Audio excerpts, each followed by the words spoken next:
اعوذ باللہ من الشیطان الرجیم بسم اللہ الرحمن الرحیم یا ایہا الناس کلوا مما فی الارض حلالا طیبا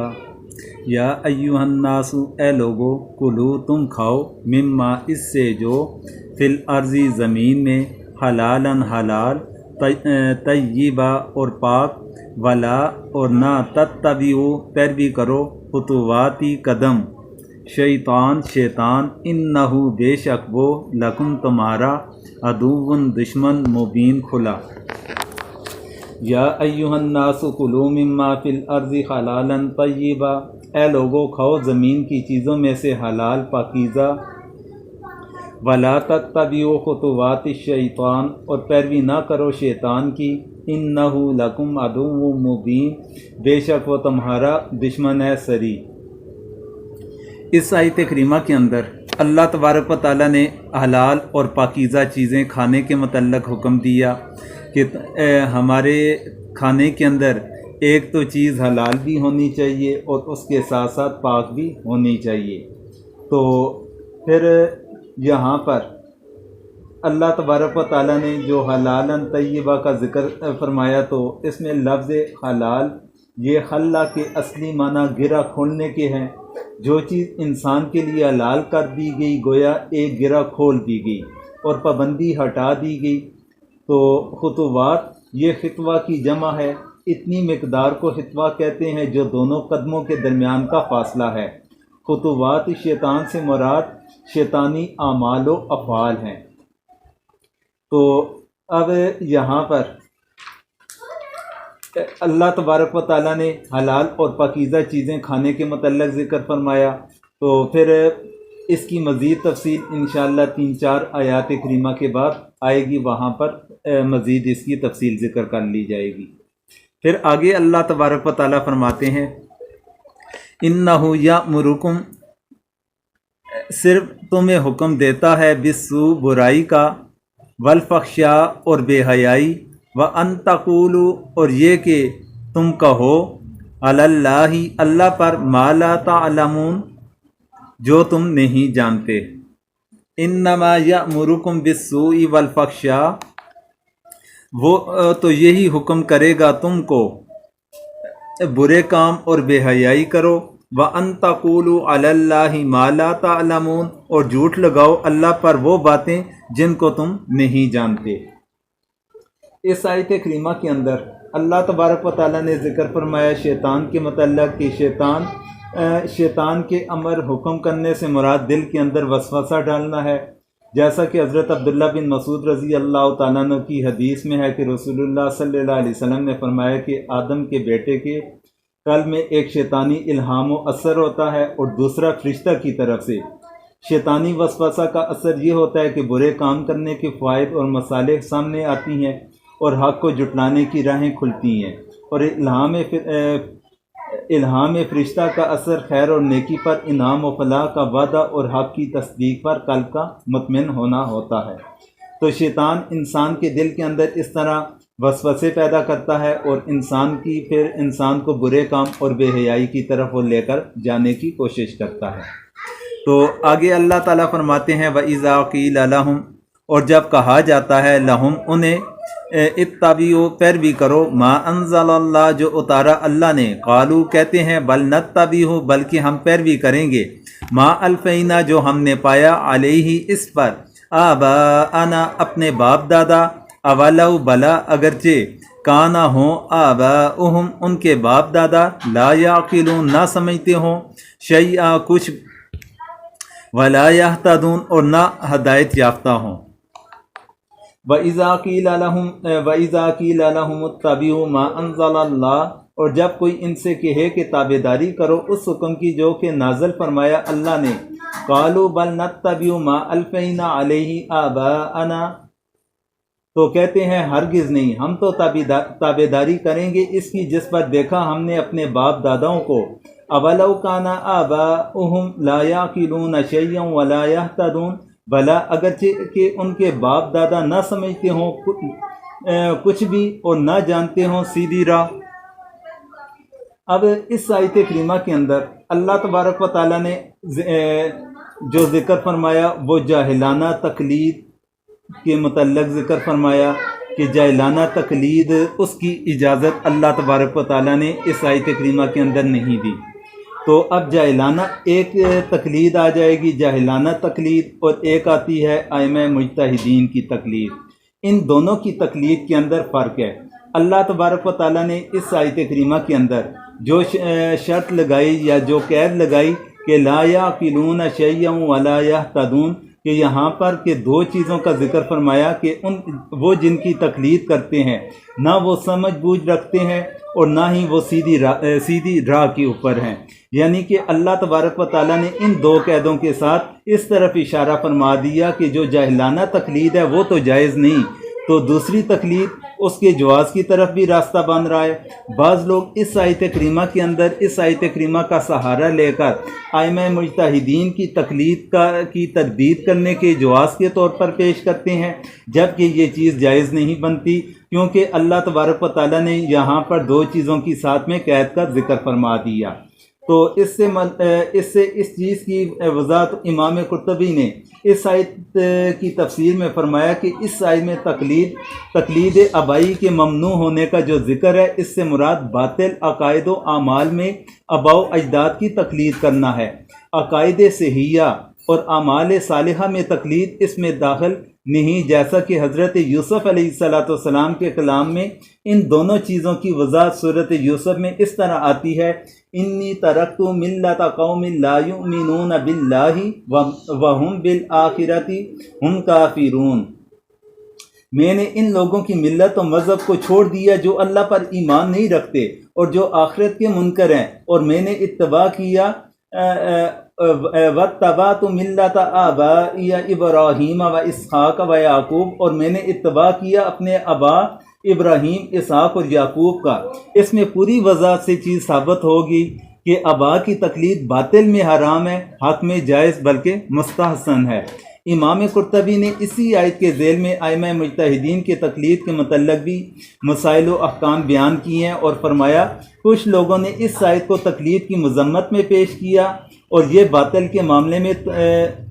توسیع ہے، لیکن حق کے معاملے میں تقلید سے اس کا کوئی تعلق نہیں۔ حق میں تقلید کرنا تو دین کے اصول میں سے ایک مستقل بنیاد ہے اور مسلمانوں کے دین کی حفاظت کا بہت بڑا ذریعہ ہے کہ جو شخص اجتہاد کی صلاحیت نہیں رکھتا وہ دین کے معاملے سے تقلید ہی پر اعتماد کرتا ہے۔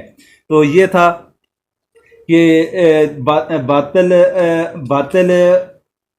اور جاہلانہ تقلید اور ائمہ مجتہدین کی تقلید کے اندر تھوڑا سا فرق تھا جو آپ کے گوشہ گزار کیا۔ تو اس کے بعد آگے اللہ تبارک و تعالیٰ فرماتے ہیں وَمَثَلُ الَّذِينَ كَفَرُوا، اور مثال الَّذِينَ جن لوگوں نے کفروا کفر کیا،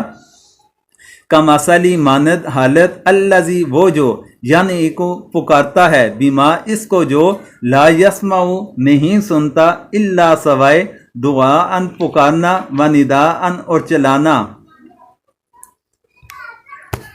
سمن بہرے ہیں، بکمن گونگے ہیں، عمیٌ اندھے ہیں، فہم پس وہ لا یعقلون پس وہ نہیں سمجھتے۔ وَمَثَلُ الَّذِينَ كَفَرُوا كَمَثَلِ الَّذِي يَنْعِقُ بِمَا لَا يَسْمَعُ إِلَّا دُعَاءً وَنِدَاءً، اور مثال ان کافروں کی ایسی ہے جیسے پکارے کوئی شخص ایسی چیز کو جو کچھ نہ سنے سوائے پکارنے اور چلانے کے،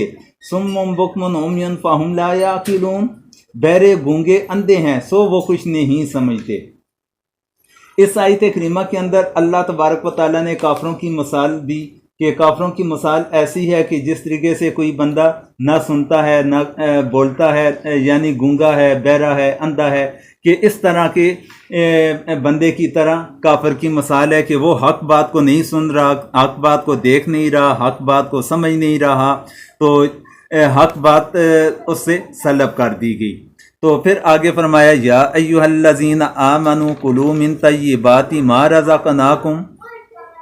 یا ایھا الذین آمنوا اے جو لوگ ایمان لائے، کلو تم کھاؤ، من طیبات پاک سے، ما رزقناکم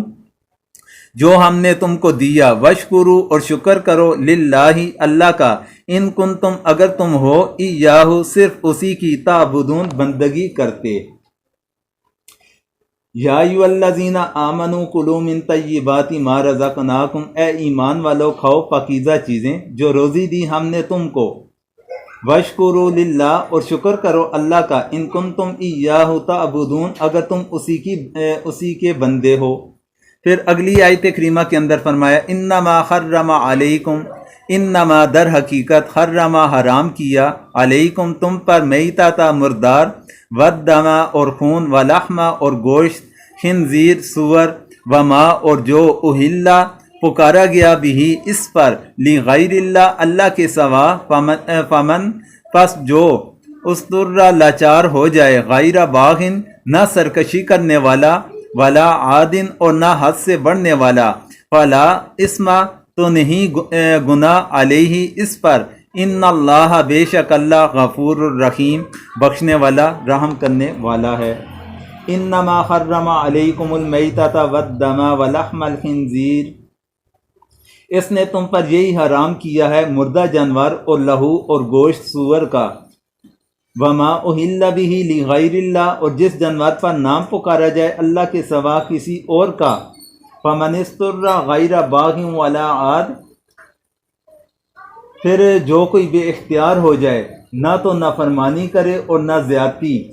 فلا اسم علیہ تو اس پر کچھ گناہ نہیں، ان اللہ غفور الرحیم بے شک اللہ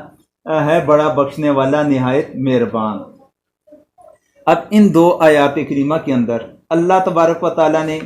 حرام چیزوں کے متعلق ذکر فرمایا کہ کون سی چیزیں حرام ہیں اور ان کا کھانا انسان کے لیے جائز نہیں، اور پاکیزہ چیزوں کے کھانے کا ابتدا کے اندر حکم دیا کہ تم پاکیزہ چیزیں کھاؤ اور اللہ تعالیٰ کا شکر ادا کرو اگر تم اسی کی بندگی کرنے والے ہو۔ حلال چیزوں کے کھانے کے اندر اللہ تبارک و تعالیٰ نے برکات رکھی ہیں، جبکہ حرام چیزوں کے کھانے کے اندر اللہ تبارک و تعالیٰ برکتوں کو اٹھا لیتے ہیں۔ اسی لیے اللہ تبارک و تعالیٰ نے حلال رزق کی حلال کھانے کا حکم دیا۔ اب یہاں اس آیت کریمہ کے اندر جو اللہ تبارک و تعالیٰ نے حرام چیزوں کے متعلق ذکر فرمایا تو وہ 4 چیزوں کا شمار فرمایا گیا۔ پہلے نمبر پر مردار ہے، دوسرے نمبر پر خون ہے، تیسرے نمبر پر خنزیر کا گوشت ہے، اور چوتھے نمبر پر کہ جو غیر اللہ کے نام کے اوپر جانور ذبح کیا گیا ہو اس کے متعلق ذکر فرمایا۔ ان 4 چیزوں کا تذکرہ اللہ تعالیٰ نے یہاں پر فرمایا۔ اب اس میں سب سے پہلے مردار کے بارے میں ذکر کیا جاتا ہے کہ میتا جس کو اردو میں مردار کہتے ہیں، اس سے مراد وہ جانور ہے جس کے حلال ہونے کے لیے عذروِ شرع ذبح کرنا ضروری ہے، مگر وہ بغیر ذبح کے خود بخود مر جائے، یا گلا گھونٹ کر یا کسی دوسری طرح چوٹ مار کر مار دیا جائے تو وہ مردار اور حرام ہے۔ لیکن خود قرآن کریم کی دوسری آیت احل لکم صید البحر سے معلوم ہوا کہ دریائی جانور کے لیے ذبح کرنا شرط نہیں، وہ بلا ذبح بھی جائز ہے۔ اس بنا پر احادیث صحیحہ میں مچھلی اور ٹڈی کے میتہ سے مستثنا قرار دے کر حلال کیا گیا۔ رسول اللہ صلی اللہ علیہ وسلم نے فرمایا کہ ہمارے لیے 2 مردار حلال کر دیے گئے، ایک مچھلی دوسرا ٹڈی، اور 2 خون حلال کیے گئے، ایک جگر اور دوسرا تیخال۔ یہ ابن کثیر اور تفسیر ابن کثیر کے اندر روایت موجود ہے جو سنن احمد اور ابن ماجہ سے روایت لی گئی۔ ان چیزوں سے معلوم ہوا کہ جانوروں میں سے مچھلی اور ٹڈی بغیر ذبح کے حلال ہیں، ہاں وہ خود مر جائیں یا کسی کے مارنے سے مر جائیں، البتہ جو مچھلی سڑ جانے کی وجہ سے خود پانی کے اوپر آ جائے وہ حرام ہے۔ اس طرح وہ شکاری جانور جو قابو میں نہیں کہ ذبح کر لیا جائے اور اس کو بھی بسم اللہ پڑھ کر تیر وغیرہ دار چیز سے زخم لگا دیں تو بغیر ذبح کے حلال ہو جاتا ہے۔ مطلقاً زخمی ہو جانا کافی نہیں، کسی آلہ جارحہ تیز دار سے زخمی ہونا شرط آتا ہے۔ یہ تو تھا میتہ کے مردار کے حوالے سے۔ تو اس کے اندر ایک اور مسئلے کی وضاحت بھی کرتا چلوں کہ بندوق کی گولی سے اگر شکار کیا جائے تو اس کے متعلق کیا حکم ہے۔ تو بندوق کی گولی سے اگر جانور زخمی ہو کر گر جائے، مرا نہ ہو اور تیز دار آلے کے ساتھ اسے ذبح کر لیا جائے تو اس صورت کے اندر وہ جانور حلال ہوگا۔ اگر بندوق کی گولی کے ساتھ وہ جانور مر گیا تو اس صورت کے اندر وہ حلال نہ ہوگا بلکہ حرام ہوگا۔ تو اس پر فقہائے کرام یہ فرماتے ہیں کہ اس کے اوپر پھر اطلاق آئے گا موقوذہ والا، یہ حکم آئے گا کہ گلا گھونٹ کر جس کا مر جائے، کیونکہ بندوق کی جو گولی ہے وہ دباؤ کے ساتھ، وہ پریشر کے ساتھ جسم کو پھاڑ کر اندر جاتی ہے، وہ جسم کو کاٹتی نہیں۔ تو جب کہ ذبح کے اندر جسم کو کاٹا جاتا ہے تو یہ بندوق کی گولی یہ کاٹنے والا کام نہیں کرتی بلکہ پھاڑنے والا یہ کام کرتی ہے، تو اس لیے اس کے اوپر پھر حکم اس چیز کا لگایا جاتا ہے۔ تو پھر اس کے بعد آگے دوسرے نمبر پر جو ذکر آتا ہے خون کے متعلق، تو خون کے متعلق اللہ تبارک و تعالیٰ نے یہاں پر لفظ دم کا ذکر فرمایا، تو اردو کے اندر اس کے لیے خون کا لفظ استعمال کیا جاتا ہے۔ تو یہاں پر اللہ تبارک و تعالیٰ نے مطلقاً خون کے متعلق ذکر فرمایا، جبکہ سورۃ انعام کے اندر اللہ تبارک و تعالیٰ نے بہنے والا خون اس کی شرط لگائی، تو اس کے لیے اللہ تعالیٰ نے الفاظ استعمال فرمائے کہ مسفوحن یعنی بہنے والا، تو وہاں پر او دمن مسفوحن کہ وہاں پر مسفوح کی جو شرط لگائی، تو اس پر باتفاق فقہا خون اگر منجمد جمع ہوا ہو جیسے گردہ ہے، تلی وغیرہ، تو وہ حلال اور پاک ہوں گے۔ بہنے والا وہ خون جس کی اللہ تعالیٰ نے سورۃ انعام کے اندر وضاحت فرما دی، تو بہنے والا جو خون ہوگا وہ مطلقاً حرام ہوگا۔ تو خون کے متعلق ہی ایک مسئلے کی مزید وضاحت کہ مریض کو دوسرے کا خون دینے کا جو مسئلہ ہے، تو اس پر کیونکہ اس آیت کریمہ کے اندر اللہ تبارک و تعالیٰ نے اضطرار کا ذکر فرمایا کہ اضطراری حالت کے اندر اگر انسان ان میں سے کوئی بھی چیز استعمال کر لے تو اس کے اوپر کسی قسم کا کوئی بھی گناہ نہ ہوگا، ساتھ میں دو شرائط کے ساتھ کہ نہ ہی وہ حد سے تجاوز کرنے والا ہو، تو اور اسی طرح نہ سرکشی کرنے والا ہو۔ ان دو قیدوں کے ساتھ وہ بندہ پھر اضطراری حالت کے اندر استعمال کر لے تو اس کے لیے گناہ نہیں۔ تو اسی کے اوپر قیاس کرتے ہوئے ایک مریض کا دوسرے مریض کو خون دینے کے متعلق فقہائے کرام یہ فرماتے ہیں کہ اگر اس کے اوپر مریض کے اوپر اضطراری حالت ہے تو اضطراری حالت ہونے کی صورت کے اندر پھر ایک مریض کو خون دوسرا بندہ دے سکتا ہے، اور اگر اضطراری حالت نہ ہو، اس کی حالت نازک نہ ہو، تو ایسی صورت کے اندر پھر خون دینا جائز نہ ہوگا۔ پھر اس کے بعد اللہ تبارک و تعالیٰ نے خنزیر کی حرمت کے متعلق ذکر فرمایا، تو خنزیر کی حرمت کے اندر اس کا گوشت آ گیا، اس کی ہڈیاں، اس کے جسم کا ہر حصہ وہ حرام کے حکم کے اندر ہے۔